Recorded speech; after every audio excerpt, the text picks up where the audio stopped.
Welcome to the deep dive. You're here because you want to get smarter about things quickly, and yeah, we get that. We all feel that pressure. Exactly. So today, we're diving into something that affects everyone. Healthy eating. It can feel, well, a bit much sometimes, right? Definitely. Information overload is real. We've got this interesting discussion here about the top 5 superfoods for a healthy life. Our mission, to pull out the really key stuff, the practical bits you can actually use without all the fluff. And superfoods, it's a term that gets thrown around a lot, maybe a bit of marketing buzz. Maybe. But, it does point towards foods that are, unusually packed with nutrients. And this discussion we looked at, it does a pretty good job focusing on things you can actually find easily. Good, accessible stuff. Okay. Okay, let's jump in. Number 5 on their list was blueberries. We kind of know they're good, but what's the specific angle here? Right, blueberries, the main thing is antioxidants. They're really high in them. Antioxidants, okay.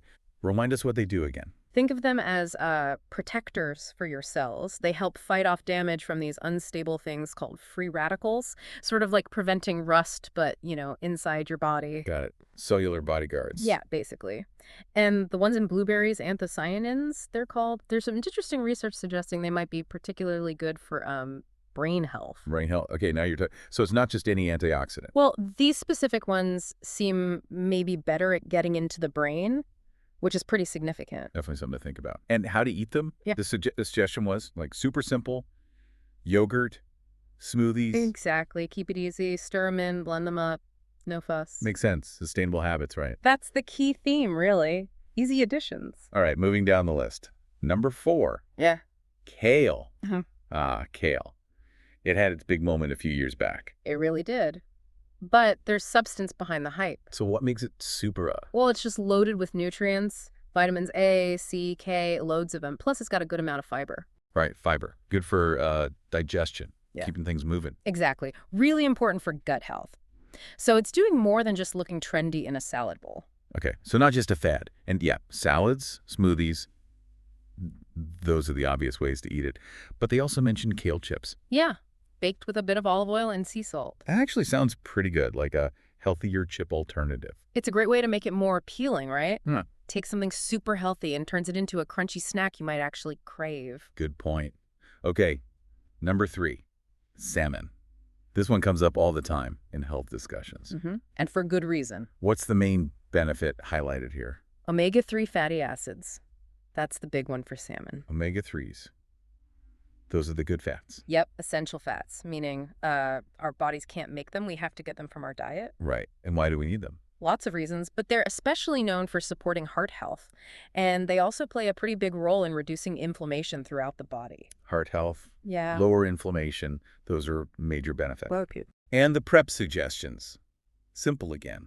Grilling, baking. Yeah, just like lemon and herbs. Keep it clean.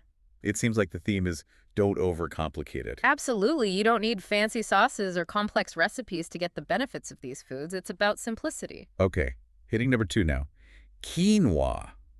How do you even say that? Quinoa? Quinoa. Yeah, that's it. Right. So what's the deal with quinoa? What makes it special? Quinoa is really interesting. It's technically a seed, but we eat it like a grain. And its big claim to fame is that it's a complete protein. Complete protein, meaning? Meaning it contains all 9 of the essential amino acids. Those are the protein building blocks our bodies can't make themselves. Ah, okay. And most plant foods don't have all 9. And many don't know. So quinoa is like a really great option, especially if you're vegetarian or vegan or just cutting back on meat. Plus, it's high in fiber too. Wow, okay. Protein and fiber, that's a solid combo. Definitely a nutritional powerhouse. And how do you use it? Bowls, salads, side dish. All of those. It's super versatile. The discussion mentioned mixing it with roasted veggies and a tahini dressing. Ooh, that sounds good. See, not bland at all. Not at all. It takes on flavors really well. It can be the base for some really exciting meals. Okay, we've reached the top. Number 1 on this list. Chia seeds. Tiny little things. Tiny but mighty. What makes them number 1 in this view? Well, they pack a lot into that small package. Fiber, omega-3s again, calcium, a surprising amount. Calcium too, interesting. Yeah. But maybe the most unique thing is how they absorb water. They can soak up like 10, 12 times their weight. Whoa. And they form this gel-like substance. Why is that good? 2 main reasons. One, it can help you feel fuller for longer, which is great for appetite control. And two, it can actually contribute to hydration. So they help with fullness and hydration? That's pretty cool. It really is, makes them quite unique. And using them seems easy too. Oatmeal, puddings, Hmm. smoothies. Yep. Strew them into almost anything, really. Make chia pudding overnight, add them to drinks. That gel quality makes them super versatile. Okay, let's recap the five then. We had chia seeds at number 1 Then quinoa, salmon, kale. and blueberries at number 5. Right.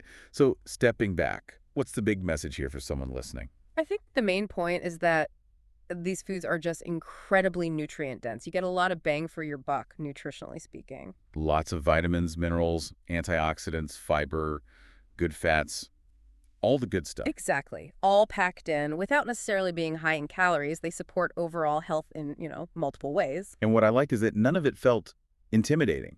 Like these are mostly foods you can find pretty easily. Totally. It's not about tracking down obscure ingredients. It's about incorporating these common, powerful foods into what you already eat. And the idea of starting small seems really smart. Definitely. The source mentioned just trying one or two. Don't try to overhaul everything overnight. Pick one, see how it Makes goes. it feel way more doable. Absolutely. Small, consistent changes usually stick much better than huge, drastic ones. So, maybe for you listening, think about which one of these might be easiest to add in this week, like blueberries on your breakfast, or maybe trying that quinoa side dish. Yeah, just one simple swap or addition, it can really add up over time. It's kind of empowering, isn't it? Thinking that better health might be in these simple, tasty foods. It really is. And obviously, this is just scratching the surface based on this one discussion. There's always more to learn.